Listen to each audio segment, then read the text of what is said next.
नमस्कार दोस्तों। टीचिंग विषय में आप सभी का हार्दिक स्वागत है। हर रोज गिरकर मुकम्मल खड़े हैं। अरे हर रोज गिरकर मुकम्मल खड़े हैं।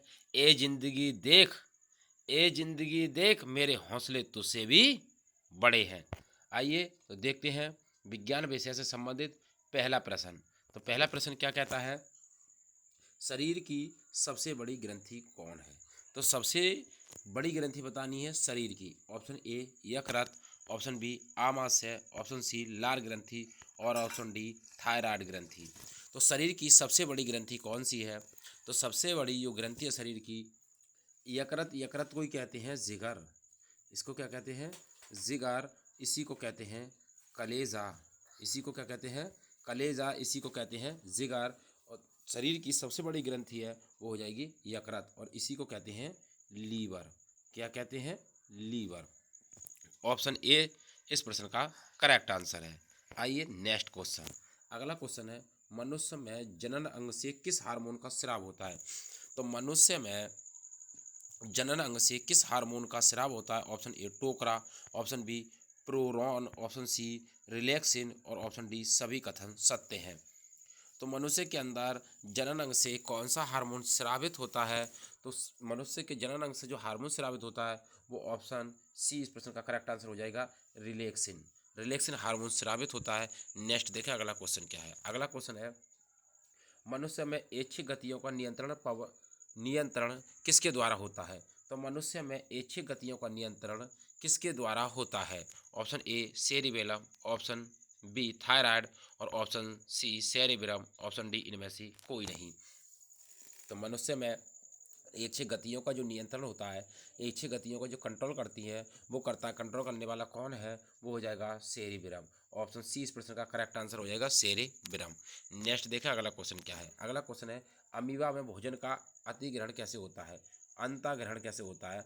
अंतिग्रहण कैसे होता है, यानी कि अमीबा अपने भोजन को किस प्रकार से ग्रहण करता है? ऑप्शन ए कूटपाद द्वारा, ऑप्शन बी कपसी मुंह द्वारा, ऑप्शन सी सीलिया द्वारा और ऑप्शन डी गठो द्वार द्वारा। तो बताएं इस क्वेश्चन का करेक्ट आंसर क्या है। अमीबा अपने भोजन का अंतःग्रहण कैसे करता है? तो अमीबा अपने भोजन का जो अंतःग्रहण करता है वो कूटपाद द्वारा करता है। ऑप्शन ए इस प्रश्न का करेक्ट आंसर हो जाएगा, कूटपाद द्वारा। नेक्स्ट देखा अगला क्वेश्चन, कौन सा एंजाइम लार में पाया जाता है? तो लार में कौन सा एंजाइम पाया जाता है? Option A pepsin, option B trypsin, option C chymotrypsin और ऑप्शन डी टाइलिन। तो लार में कौन सा एंजाइम पाया जाता है? तो लार के अंदर जो एंजाइम पाया जाता है वो टाइलिन नामक एंजाइम पाया जाता है। ऑप्शन डी इस प्रश्न का करेक्ट आंसर हो जाएगा, टाइलिन। नेक्स्ट देखा अगला क्वेश्चन क्या है। अगला क्वेश्चन है, वह प्रक्रिया जिसके द्वारा मनुष्य श्वास ग्रहण करता है और छोड़ता है उसे क्या कहते हैं? तो वह प्रक्रिया क्या कहलाती है जिसमें मनुष्य श्वास ग्रहण करता है और छोड़ता है? ऑप्शन ए श्वसन, ऑप्शन बी श्वासोच्छ्वास, ऑप्शन सी निश्वासन और ऑप्शन डी इनमें से कोई नहीं। तो कौन सी प्रक्रिया है जिसमें मनुष्य श्वास को ग्रहण करता है और छोड़ता है? तो वो प्रक्रिया कहलाती है श्वासोच्छ्वास। ऑप्शन बी इस प्रश्न का करेक्ट आंसर हो जाएगा, श्वासोच्छ्वास। नेक्स्ट देखा अगला क्वेश्चन क्या है। अगला क्वेश्चन है, किस अभिक्रिया द्वारा पौधे में पौधे में ऑक्सीजन बाहरी वातावरण से प्रवेश करती है? तो कौन सी परत है जिसमें प्रवेश करती है वातावरण से, बाह्य वातावरण से ऑक्सीजन प्रवेश करती है? ऑप्शन ए विसरण, ऑप्शन बी विसरण, ऑप्शन सी दहन और ऑप्शन डी प्रकाश संश्लेषण। तो बताएं इस क्वेश्चन का करेक्ट आंसर क्या है। Question number 9। क्वेश्चन नंबर 9 की बात करें तो प्रक्रिया कौन सी प्रक्रिया है जिसमें ऑक्सीजन बाहरी वातावरण से उस परत में प्रवेश करती है? तो वो प्रक्रिया कहलाती है विसरण। ऑप्शन बी इस प्रश्न का करेक्ट आंसर हो जाएगा, विसरण। नेक्स्ट देखें अगला क्वेश्चन क्या है। अगला क्वेश्चन है, श्वसन की अभिक्रिया में पदार्थों की परिणति क्या होती है? तो श्वसन की अभिक्रिया में पदार्थों की परिणति क्या होती है? ऑप्शन ए सिंथ, ऑप्शन बी दहन, ऑप्शन सी परिवर्तन, ऑप्शन डी विघटन। तो कमेंट बॉक्स में आंसर दीजिए, क्वेश्चन नंबर 10 का क्या आंसर है। श्वसन की अभिक्रिया में पदार्थों की जो परिणति होती है वो प्रक्रिया कहलाती है क्या? विघटन। ऑप्शन डी इस प्रश्न का करेक्ट आंसर हो जाएगा, विघटन कहलाती है। क्या कहलाती है? विघटन। नेक्स्ट देखा अगला क्वेश्चन क्या है। पदार्थों के पौधे में स्थानांतरण का मुख्य रूप से कौन सा भाग होता है? यानी कि पदार्थ के पौधे में स्थानांतरण का मुख्य रूप से क्या है? किस पदार्थ का स्थानांतरण करते हैं पौधे? Option A glucose, option B शाकाहारी, option C protein, option D sucrose. तो बताएं क्वेश्चन नंबर 11 का करेक्ट आंसर क्या है। क्वेश्चन नंबर 11 की अगर बात करें तो पौधों में जो स्थानांतरण होता है वो सुक्रोज का होता है। ऑप्शन डी इस प्रश्न का करेक्ट आंसर हो जाएगा, सुक्रोज। नेक्स्ट देखा अगला क्वेश्चन क्या है। अगला क्वेश्चन है एक स्वस्थ व्यक्ति का रक्तचाप होता है। तो एक स्वस्थ व्यक्ति का रक्तचाप कितना होता है। ऑप्शन ए 80 से 120 और बी 120 से 80 और ऑप्शन सी 90 से 120 और ऑप्शन डी 120 से 90। तो करेक्ट आंसर बताइए, एक स्वस्थ मनुष्य का रक्तचाप कितना होता है। एक स्वस्थ मनुष्य का रक्तचाप कमेंट बॉक्स में आंसर दीजिए। तो स्वस्थ मनुष्य का जो रक्तचाप होता है वो 120 से 80 होता है। ऑप्शन बी इस प्रश्न का करेक्ट आंसर हो जाएगा, 120 से 80। नेक्स्ट देखें अगला क्वेश्चन क्या है। अगला क्वेश्चन है मनुष्य के मस्तिष्क का सबसे बाहरी आवरण कौन सा है। तो मनुष्य के मस्तिष्क का सबसे बाहरी आवरण कौन सा है। ऑप्शन ए व्यास मीटर, ऑप्शन बी एरिक एरिक नॉन बॉयड, ऑप्शन सी ड्यूरामीटर, ऑप्शन डी मीटर। तो मनुष्य के मस्तिष्क का जो सबसे बाहरी आवरण है वो कहलाता है ड्यूरामीटर। ऑप्शन सी इस प्रश्न का करेक्ट आंसर हो जाएगा, ड्यूरामीटर। नेक्स्ट देखा अगला क्वेश्चन क्या है। अगला मनुष्य की सूंघने की क्षमता को नियंत्रित करता है। तो मनुष्य की सूंघने की क्षमता को कौन नियंत्रित करता है, कौन चीज़ कंट्रोल करती है। ऑप्शन ए इलेक्ट्रॉनिक पाली, option B cerebrum, option C घ्राणेंद्रिय पाली और ऑप्शन डी इनमें से कोई नहीं। तो मनुष्य की जो सूंघने की क्षमता को जो नियंत्रित करता है, जो कंट्रोल करता है, वो कहलाती है घ्राणेंद्रिय पाली। ऑप्शन सी इस प्रश्न का करेक्ट आंसर हो जाएगा, घ्राणेंद्रिय पाली। नेक्स्ट देखा अगला क्वेश्चन क्या है। अगला क्वेश्चन है मनुष्य में बुद्धि एवं चतुराई का केंद्र है। तो मनुष्य में बुद्धि और चतुराई का केंद्र क्या कहलाता है। Option A cerebellum, option B hypothalamus और option C cerebrum, option D spinal cord. तो बताएं इस क्वेश्चन का करेक्ट आंसर क्या। मनुष्य में बुद्धि और चतुराई का केंद्र क्या है। तो मनुष्य में जो बुद्धि और चतुराई का जो केंद्र है वो सेरेब्रम है। ऑप्शन सी इस प्रश्न का करेक्ट आंसर हो जाएगा, सेरेब्रम। नेक्स्ट देखा है अगला क्वेश्चन क्या है। अगले क्वेश्चन की बात करें, हार्मोन शब्द का कथन किसने दिया था। तो हार्मोन शब्द का कथन सर्वप्रथम किसने दिया था। ऑप्शन ए रॉबर्ट ने, ऑप्शन बी अरस्तु, ऑप्शन सी बेलिस एवं स्टारलिंग और ऑप्शन डी ब्राउन पोर्टर। तो बताएं क्वेश्चन नंबर 16 का करेक्ट आंसर क्या है, कमेंट बॉक्स में इसका आंसर दीजिए। हार्मोन शब्द का कथन किसने दिया था। तो हार्मोन शब्द का जो प्रयोग किया था वो बेलिस एवं स्टारलिंग ने किया था। ऑप्शन सी इस प्रश्न का करेक्ट आंसर हो जाएगा, बेलिस एवं स्टारलिंग। नेक्स्ट देखा अगला क्वेश्चन क्या है। अगला क्वेश्चन है शालीनता का नियम किसने दिया था। तो शालीनता का नियम किसने दिया था। ऑप्शन ए मेंडल ने, ऑप्शन बी डार्विन ने, ऑप्शन सी एक्रियंस ने, ऑप्शन डी बेबीलोनियन ने।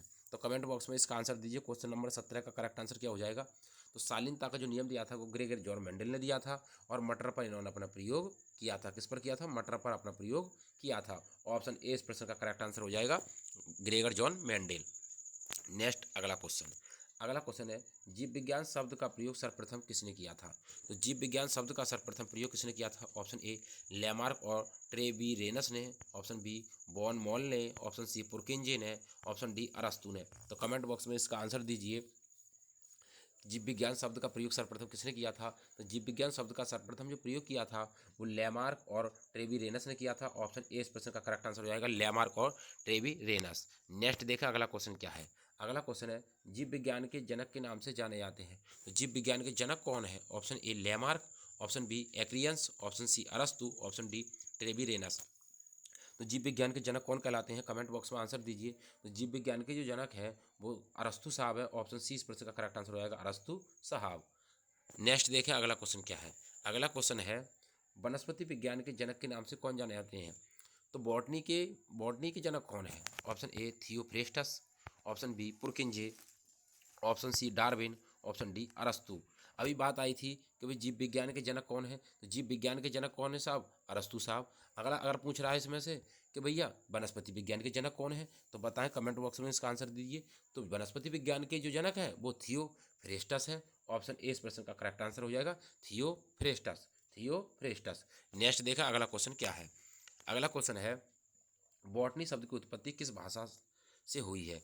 तो बॉटनी शब्द की उत्पत्ति किस भाषा के शब्द से हुई है। ऑप्शन ए फ्रेंच भाषा, ऑप्शन बी लैटिन भाषा, ऑप्शन सी ग्रीक भाषा, ऑप्शन डी पुर्तगाली भाषा। तो बताएं कमेंट बॉक्स में इसका आंसर दीजिए। बॉटनी शब्द की उत्पत्ति किस भाषा से हुई है। तो बॉटनी शब्द की जो उत्पत्ति है वो फ्रेंच भाषा से हुई है। ऑप्शन ए इस प्रश्न का करेक्ट आंसर है, फ्रेंच भाषा। नेक्स्ट देखा अगला क्वेश्चन क्या है। अगला क्वेश्चन है फिकोलॉजी में किसका अध्ययन किया जाता है। तो फिकोलॉजी में किसका अध्ययन किया जाता है। ऑप्शन ए कवक, ऑप्शन बी शैवाल, ऑप्शन सी विषाणु, ऑप्शन डी ये सभी। तो फिकोलॉजी में किसका अध्ययन किया जाता है। तो फिकोलॉजी में जो अध्ययन किया जाता है वो शैवालों का किया जाता है। तो शैवाल बोले तो फिकोलॉजी, तो ऑप्शन 20% का करेक्ट आंसर हो जाएगा फिजियोलॉजी बोला तो शैवाल का अध्ययन किया जाता है। नेक्स्ट अगला क्वेश्चन पुष्पों का अध्ययन है। पुष्पों का अध्ययन क्या कहलाता है? Option A agrostology, option B anthology और option C phenology, option D इनमें से कोई नहीं। तो पुष्पों का अध्ययन क्या कहलाता है? बताएं कमेंट बॉक्स में इसका आंसर दीजिए। क्वेश्चन नंबर 25 का करेक्ट आंसर क्या है? पुष्पों का अध्ययन क्या कहलाता है? तो पुष्पों का जो अध्ययन कहलाता है वो एंथोलॉजी कहलाता है। ऑप्शन 20% का करेक्ट आंसर हो जाएगा एंथोलॉजी या floriculture, floriculture. Next देखा अगला क्वेश्चन क्या है। अगला क्वेश्चन है वनस्पति संवर्धन से संबंधित विज्ञान की शाखा को क्या कहते हैं? तो वनस्पति संवर्धन से संबंधित विज्ञान की शाखा को क्या कहते हैं? कमेंट बॉक्स में इसका आंसर दीजिए। Option A olericulture, option B horticulture, option C agriculture, option D floriculture. Floriculture बोले तो फूल हो जाएंगे, एग्रीकल्चर बोले तो कृषि हो जाएगी। कृषि अगर आप पूछे वनस्पति संवर्धन से संबंधित विज्ञान की शाखा को क्या कहते हैं तो उसे कहते हैं हॉर्टिकल्चर। ऑप्शन 20% का करेक्ट आंसर होगा हॉर्टिकल्चर। नेक्स्ट देखा अगला क्वेश्चन क्या है। अगला क्वेश्चन है स्पर्मोलॉजी में किसका अध्ययन किया जाता है? तो स्पर्मोलॉजी में किसका अध्ययन किया जाता है? ऑप्शन ए परागकण, ऑप्शन बी बीज, option C leaf, option D फल। तो बताएं स्पर्मोलॉजी में किसका अध्ययन किया जाता है? तो स्पर्मोलॉजी में बीज का अध्ययन किया जाता है। ऑप्शन 20% का करेक्ट आंसर हो जाएगा बीज। नेक्स्ट देखा अगला क्वेश्चन क्या है। अगला क्वेश्चन है एग्रेस्टोलॉजी में किसका अध्ययन किया जाता है? तो एग्रेस्टोलॉजी में किसका अध्ययन किया जाता है? तो एग्रेस्टोलॉजी में ऑप्शन ए घासों का अध्ययन किया जाता है, ऑप्शन बी निराशा का अध्ययन किया जाता है, ऑप्शन सी वृक्षों का अध्ययन किया जाता है और ऑप्शन डी तेल बीजों का अध्ययन किया जाता है। तो एग्रेस्टोलॉजी में किसका अध्ययन किया जाता है? कमेंट बॉक्स में इसका आंसर दीजिए। क्वेश्चन नंबर 28 का करेक्ट आंसर क्या हो जाएगा? तो एग्रेस्टोलॉजी में जो अध्ययन किया जाता है वो घासों का अध्ययन किया जाता है। ऑप्शन ए इस प्रश्न का करेक्ट आंसर हो जाएगा। घास का अध्ययन क्या कहलाता है? एग्रेस्टोलॉजी कहलाता है। नेक्स्ट अगला क्वेश्चन बरगद के पेड़ के तने से लटकने वाली मोटी जड़ें क्या कहलाती हैं? तो बरगद के पेड़ से जो मोटी मोटी तने से जो लटकने वाली जड़ें होती हैं वो क्या कहलाती हैं? ऑप्शन ए स्तंभ मूल, ऑप्शन बी आरोही मूल, ऑप्शन सी स्तंभ मूल, ऑप्शन डी बलयाकार मूल। तो कमेंट बॉक्स में आंसर दीजिए। जो बरगद के पेड़ से नीचे लटकने वाली जड़ होती हैं, जमीन से टच करती हैं, जमीन को छू जाते हैं, जमीन के अंदर तक चली जाती हैं, उन जड़ों को क्या कहते हैं? तो उन जड़ों को कहते हैं स्तंभ मूल। ऑप्शन सी इस प्रश्न का करेक्ट आंसर हो जाएगा स्तंभ मूल। उन जड़ों को क्या कहते हैं? स्तंभ मूल कहते हैं। नेक्स्ट देखा अगला क्वेश्चन। अगला क्वेश्चन है पेड़ में निम्नलिखित में से कौन सा हमेशा रहता है? तो पेड़ में ऐसी कौन सी चीज़ है जो हमेशा रहती है? ऑप्शन ए पत्ता, ऑप्शन बी जड़, ऑप्शन सी कलिका, ऑप्शन डी टहनियाँ। तो बताएं कमेंट बॉक्स में आंसर दीजिए इसका कि पेड़ में हमेशा क्या चीज़ रहती है। तो पेड़ की अगर बात करें तो हमेशा रहने वाली जो चीज़ है वो हो जाएगी ऑप्शन 20% का करेक्ट आंसर हो जाएगा जड़। जड़ हमेशा रहने वाली चीज़ है पेड़ के अंदर। नेक्स्ट देखा अगला क्वेश्चन क्या है। अगला क्वेश्चन है आलू खाने योग्य भाग होता है तो आलू का कौन सा भाग खाया जाता है? ऑप्शन ए पर्ण पत्ते खाए जाते हैं, ऑप्शन बी फल, ऑप्शन सी तना और ऑप्शन डी कलिका। ऑप्शन डी कलिका, तना, ये तना लिखा है तना। तो बताएं आलू के खाने योग्य भाग कौन सा होता है? तो आलू के जो खाने योग्य भाग होता है वो तना होता है। ऑप्शन सी इस प्रश्न का करेक्ट आंसर हो जाएगा तना। नेक्स्ट देखा अगला क्वेश्चन क्या है। अगला क्वेश्चन है नागफनी में प्रकाश संश्लेषी कार्य होता है। तो नागफनी में जो प्रकाश संश्लेषी कार्य होता है ऑप्शन ए सलकंद द्वारा, ऑप्शन बी पर्णकाय स्तंभ द्वारा, ऑप्शन सी धनकंद द्वारा, ऑप्शन डी इनमें से कोई नहीं। तो कमेंट बॉक्स में आंसर दीजिए। क्वेश्चन नंबर 34 का करेक्ट आंसर क्या हो जाएगा? नागफनी में प्रकाश संश्लेषी कार्य कब होता है? तो किसके द्वारा होता है? तो पर्णकाय स्तंभ द्वारा होता है। ऑप्शन 20 प्रश्न का करेक्ट आंसर हो जाएगा पर्णकाय स्तंभ द्वारा। नेक्स्ट देखा अगला क्वेश्चन क्या है। अगला क्वेश्चन है आलू रूपांतरित होता है जिसे कहा जाता है। तो आलू किससे रूपांतरित होता है उसे क्या कहते हैं? ऑप्शन ए धनकंद, घनकंद और ऑप्शन बी शकरकंद और ऑप्शन सी सलकंद और ऑप्शन डी कंद। तो आलू रूपांतरित किससे होता है? और आलू एक तना है। आलू का जो कौन सा भाग खाया जाता है? आलू का तना भाग खाया जाता है। तो आलू को कहते हैं भैया कंद। ऑप्शन डी इस प्रश्न का करेक्ट आंसर हो जाएगा कंद। नेक्स्ट देखा अगला क्वेश्चन क्या है। अगले क्वेश्चन की बात करें हल्दी के पौधे का खाने योग्य हिस्सा कौन सा है? तो हल्दी के खाने योग्य पौधे का यानी कि हल्दी का जो पौधा होता है उसका कौन सा भाग खाया जाता है? ऑप्शन ए फल, ऑप्शन बी प्रकंद, ऑप्शन सी कंद, ऑप्शन डी सलकंद। तो बताएं क्वेश्चन नंबर 37 का करेक्ट आंसर क्या है। क्वेश्चन नंबर 37 का जो करेक्ट आंसर हो जाएगा अगर हम कंद की बात करें तो आलू हो जाएगा। तो इसमें हल्दी की बात जब की जाती है तो हल्दी का भाग खाया जाता है प्रकंद। ऑप्शन बी इस प्रश्न का करेक्ट आंसर हो जाएगा प्रकंद। नेक्स्ट देखा अगला क्वेश्चन क्या है। अगला क्वेश्चन है प्याज किसका परिवर्तित रूप है। तो प्याज किसका परिवर्तित रूप है। क्वेश्चन नंबर 39 का करेक्ट आंसर बताएं। ऑप्शन ए जड़ का, ऑप्शन बी पुष्प का, ऑप्शन सी तना का, ऑप्शन सी तना का, तना, और ये हो जाएगी हमारी जड़, ये हमारी जड़, और यह फल। तो बताएं करेक्ट आंसर क्या है। प्याज किसका परिवर्तित रूप है। प्याज किसका परिवर्तित रूप है। क्वेश्चन नंबर 39 का करेक्ट आंसर बताएं। तो प्याज जो है वो क्वेश्चन नंबर 39 की बात करें तो तना का परिवर्तित रूप है। ऑप्शन सी इस प्रश्न का करेक्ट आंसर हो जाएगा तना। नेक्स्ट देखा अगला क्वेश्चन क्या है। अगले क्वेश्चन की बात करें संसार का सबसे बड़ा पुष्प किसके द्वारा अर्जित किया जाता है। तो संसार का सबसे बड़ा पुष्प किसके द्वारा अर्जित किया जाता है। ऑप्शन ए लॉरेंथस द्वारा, ऑप्शन बी रेफ्लेक्सिया द्वारा, ऑप्शन सी ड्रोसोरा द्वारा, ऑप्शन डी इनमें से कोई नहीं। संसार का सबसे बड़ा पुष्प किसके द्वारा अर्जित किया जाता है। कमेंट बॉक्स में आंसर दीजिए क्वेश्चन नंबर 39 का। तो क्वेश्चन नंबर 39 की अगर बात करें संसार का सबसे बड़ा पुष्प है वो रेफ्लेक्सिया है। ऑप्शन 20 प्रश्न का करेक्ट आंसर हो जाएगा रेफ्लेक्सिया द्वारा। नेक्स्ट देखा अगला क्वेश्चन क्या है। संसार का सबसे छोटा पुष्प कौन सा है। तो संसार का सबसे छोटे पुष्प की बात करें ऑप्शन ए कमल है, ऑप्शन बी बुल्फिया है, ऑप्शन सी गुलाब है, ऑप्शन डी रेफ्लेक्सिया है। बड़े की बात करें तो बड़ा कौन सा हो जाएगा हमारा रेफ्लेक्सिया। अगर हम छोटे की बात करें तो वो हो जाएगा हमारा बुल्फिया। तो क्वेश्चन नंबर 42 का जो करेक्ट आंसर हो जाएगा ऑप्शन बी हो जाएगा बुल्फिया। बुल्फिया संसार का सबसे छोटा पुष्प है।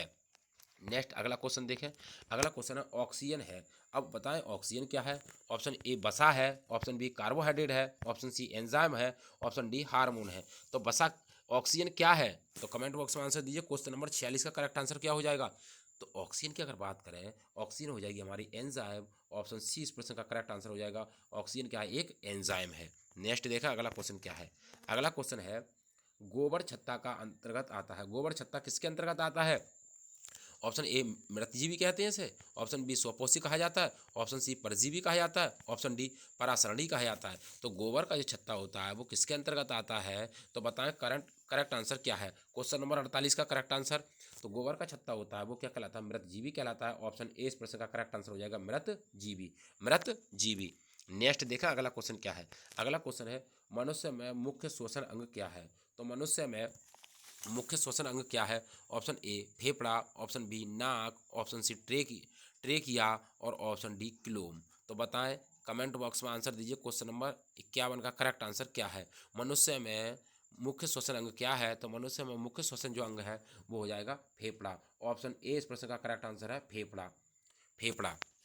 तो उम्मीद करता हूं दोस्तों जो विज्ञान विषय से संबंधित 40 प्रश्नों की जो महत्वपूर्ण श्रृंखला थी आपको पसंद आई होगी। यदि वीडियो पसंद आई हो तो वीडियो को ज़्यादा से ज़्यादा शेयर करें, लाइक करें और कमेंट बॉक्स में वीडियो से संबंधित अपना सुझाव अवश्य दें। ऑल द बेस्ट, थैंक्स, जय हिंद, जय भारत।